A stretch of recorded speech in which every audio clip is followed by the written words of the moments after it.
La région a trois pistes d'intervention. D'abord la formation d'une partie du monde soignant, des infirmières, des sages-femmes, des kinés, des aides-soignantes, dont les métiers d'ailleurs vont changer, vont monter en compétences, et pour lequel il est important de faire en sorte que nous ayons bien tout le corps social, que ces métiers soient aussi participent de l'ascenseur social. Deuxièmement, l'aménagement du territoire. Comment lutter contre ce qu'on appelle la déprise médicale, en tenant compte de plusieurs choses. Le médecin ne veut plus travailler tout seul. Il se sort aussi parfois de la médecine libérale. Il recherche parfois, dans le cadre d'une vie moins cadencée par les gardes, un statut de salarié dans une maison de santé. Comment fait-on pour que les études médicales, qui sont gratuites, aient quelques contreparties en matière de présence dans des lieux où les médecins s'en vont? Alors nous pouvons construire des maisons collectives de santé qui amèneront 2 ou 3 médecins, des infirmières, des infirmiers, un radiologue, un dentiste, que sais-je.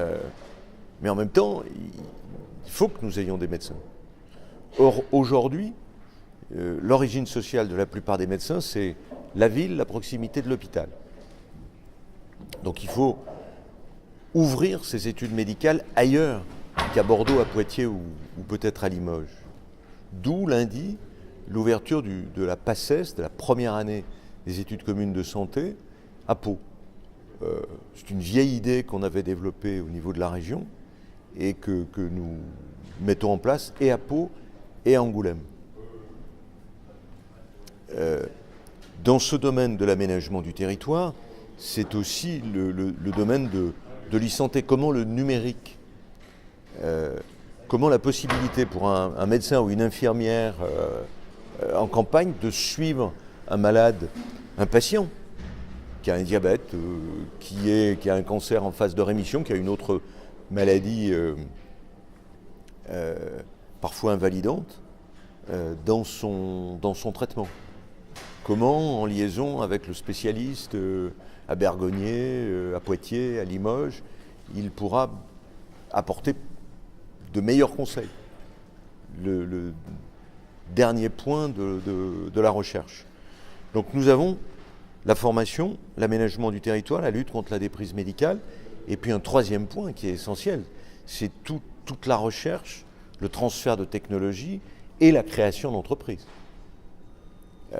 Si nous ne voulons pas constamment faire appel à Siemens, Philips et autres Google, il faut que nous faisions en sorte que le médecin, le chirurgien notamment, mais ça peut être le chercheur, qui a l'idée d'une technologie,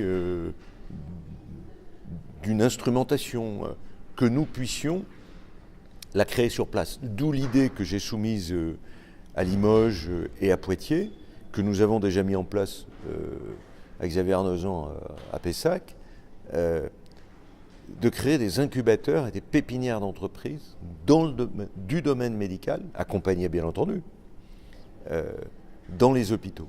Je crois beaucoup qu'un des secteurs forts, en tout cas c'est un des projets de la région, une volonté de la région, un des secteurs industriels forts de la région demain sera la santé, soit du médicament, soit dans le domaine de l'instrumentation.